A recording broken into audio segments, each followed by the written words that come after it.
안녕하십니까. 생활과 윤리 온라인 강의 1차시 시작하겠습니다.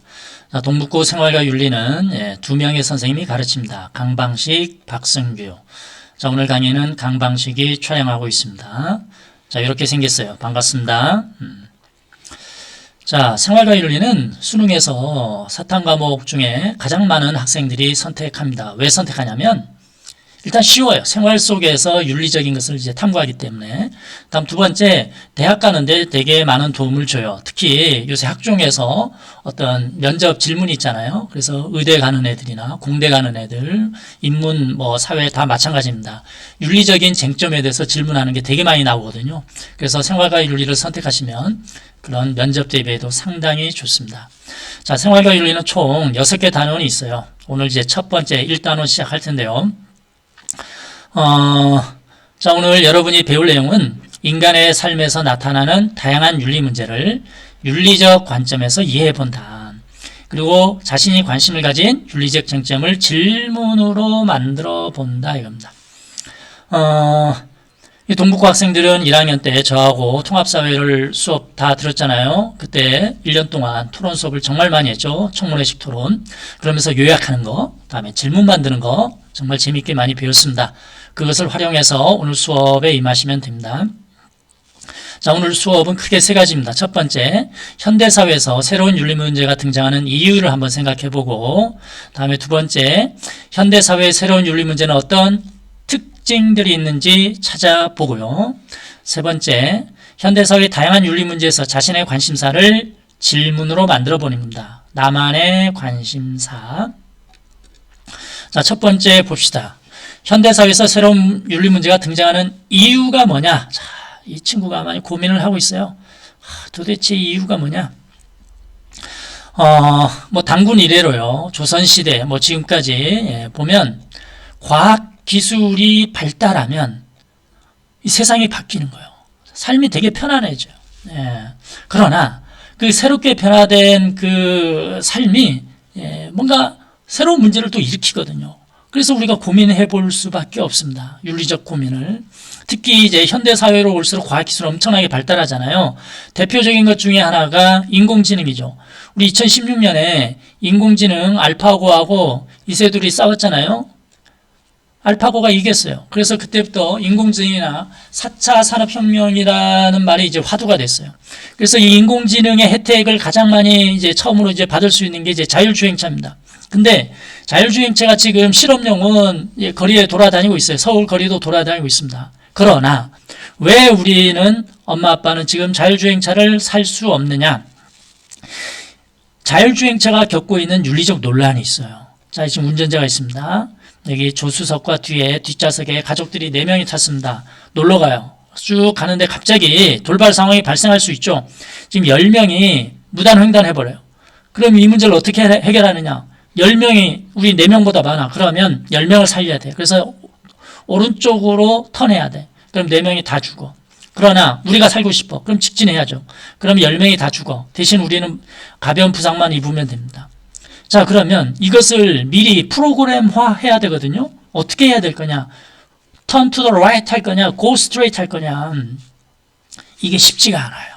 이 문제가 해결돼야만 이 자율주행차가 본격적으로 판매가 되고 여러분 엄마 아빠가 구매할 수 있는 겁니다.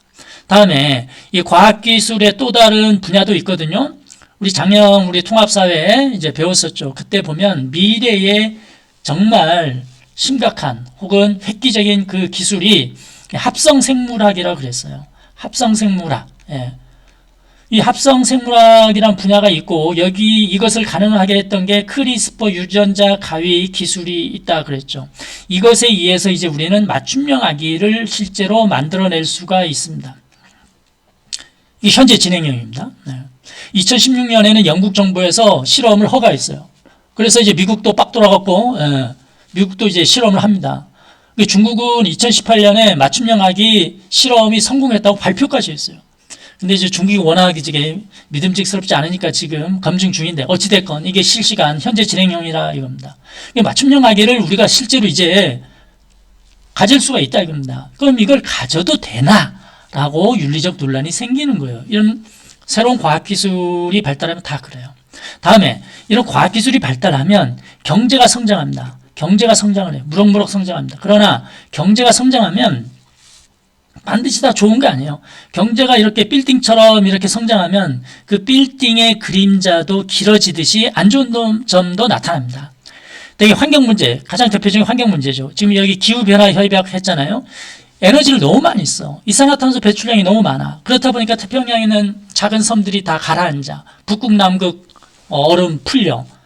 심각하죠. 그래서 이 문제를 해결하자 이렇게 하는 거죠. 그래서 국제적으로 협약을 체결했는데 여기에서 트럼프는 도망나. 야, 우리 미국은 이런 거 필요 없어. 이런 거 없어도 우리는 잘 먹고 잘 살 수 있어. 도망쳐버려요. 그래서 여기에 대해서 되게 논란들이 많은 거죠.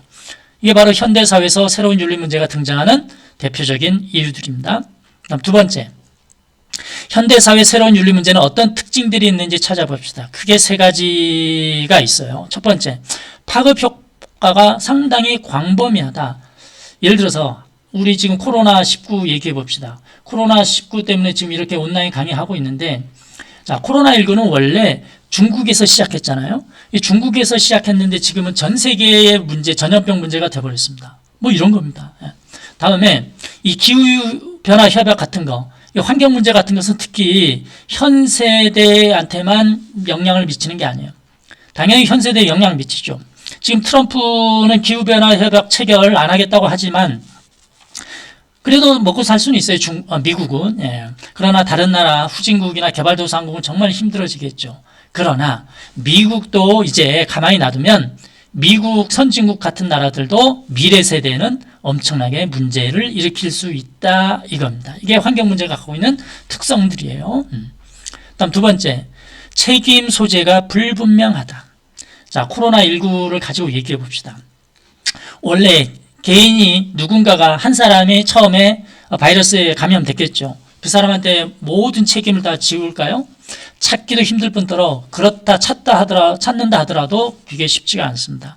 혹은 기업, 정말 나쁜 기업이 있다 쳐요. 그래서 이 바이러스를 퍼뜨려서 돈을 벌겠다는 마음을 가진 기업이 있다 치면 그 기업한테 책임을 물을 수 있느냐?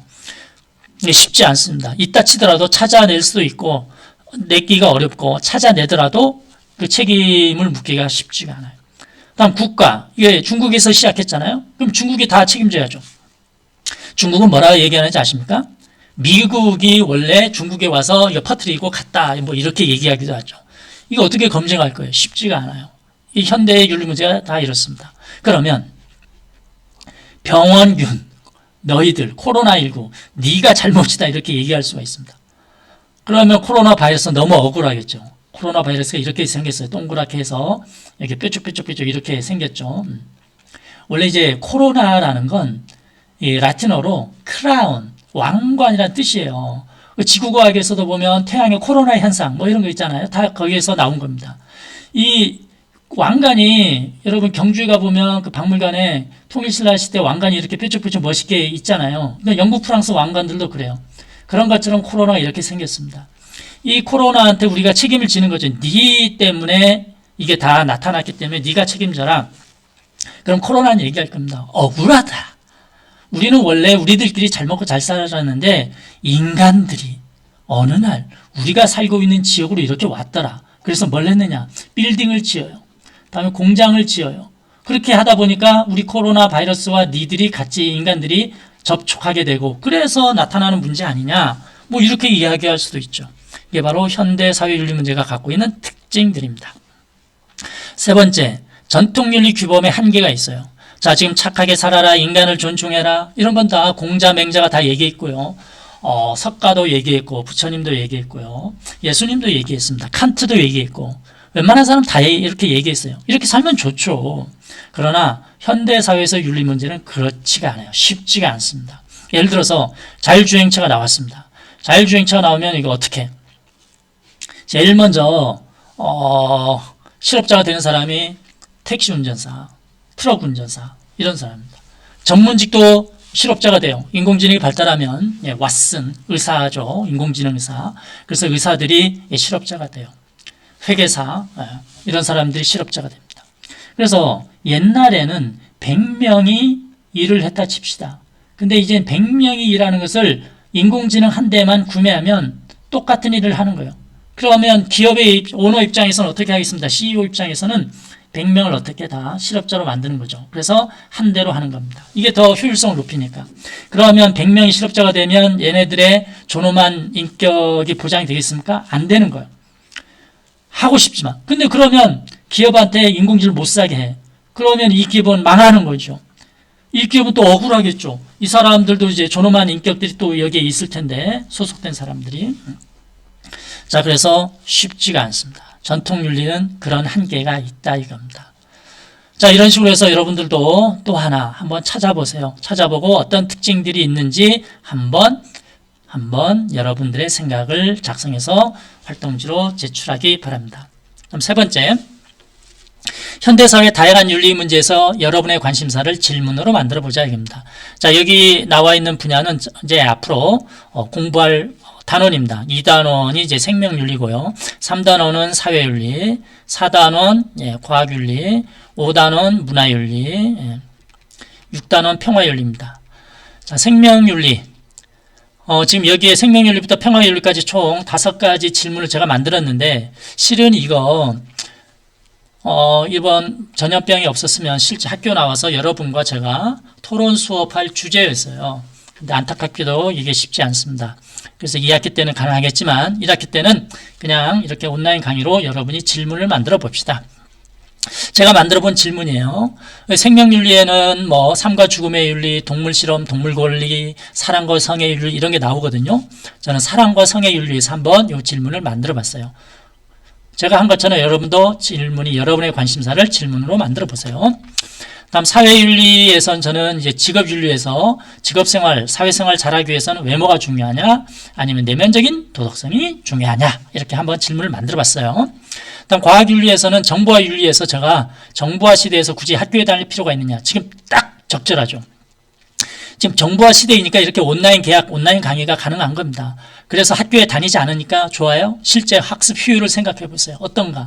다음 친구들끼리 만나는 거 잘 못 만나잖아요. 자, 그러면 사이버가 좋으냐, 오프라인이 좋으냐 여기에 대해서 한번 탐구해 볼 수가 있겠죠. 그런 것처럼 여러분도 질문을 만들어 보세요. 자, 문화윤리에서 제가 만들어 본 질문은 예술. 예술은 아름다움을 추구하는 활동이라 하잖아요. 그러나 최근에 현대예술가, 특히 이제 행위예술가들은 가끔씩 더럽고 비도덕적인 가치를 추구하는 작품도 막 내놔요. 그럼 이것도 예술 작품이냐 이거죠. 이런 거 한번 탐구해보고 싶었습니다. 그다음 마지막 평화윤리. 뭐 남북통일 얘기도 하고 국제평화윤리도 하는데 그 중에 해외 원조가 교과서에 나와 있어요. 그래서 해외 원조하는 주체는 대부분 NGO, 다음에 국가가 있어요. NGO 같은 경우에는 굿네이버스, 월드비전, 유니세프 같은 게 있는데 훌륭해요. 그러나 속살을 뜯어보면 그렇지만은 않아요. 뭔가 얘네들도 문제가 많습니다. 그래서 꼭 그렇게 할 필요 있니? 라고 여러분이 이제 문제 제기할 수 있습니다. 다음 국가 차원에서 도와주는 거 있습니다. 우리 대한민국, 에티오피아 많이 도와줘요. ODA 같은 건데 일본이나 미국, 프랑스 다 도와줍니다. 훌륭한 활동이지만 역시 속살을 뜯어보면 그렇지 않은 것들이 많습니다. 이런 거 한번 찾아보고 그것에 대안을 한번 마련해 보자. 뭐 이렇게 저는 탐구하고 싶었거든요. 토론하고 싶었습니다. 여러분도 여러분의 관심사를 질문으로 만들어 보세요. 자, 이렇게 해서 오늘 크게 3가지 현대사회에서 새로운 윤리 문제가 등장하는 이유, 다음 2번째 현대사회에서 새로운 윤리 문제의 특징, 3번째는 다양한 윤리 문제에서 여러분의 관심사를 질문으로 만들어 보기. 자, 이렇게 해서 오늘의 학습을 정리해 보겠습니다. 요약, 오늘 수업에서 가장 중요했던 것 혹은 가장 인상적인 것 혹은 중간고사나 기말고사에 출제될 가능성이 있는 것 혹은 수능 문제에 출제될 가능성이 있는 것 그중에 하나만을 한 문장으로 써보고요. 다음에 오늘 수업한 것에서 궁금한 것을 질문으로 한번 만들어서 제출하기 바랍니다. 수업 끝나고 바로. 자, 그러면 여러분 이제 계약해서 이것은 학습과 연계해서 오늘 활동지는 생기부에 기록됩니다. 생기부에 기록되면 여러분 대학 잘 가겠죠. 다음 활동지에 정리된 내용, 이거 다 교과서에 있는 내용들입니다. 이걸 체계적으로 제가 정리해서 설명했기 때문에 이거 이번 중간고사, 기말고사 출제됩니다. 수능에도 출제됩니다. 자, 오늘 수업 여기까지 하겠습니다. 수고하셨습니다.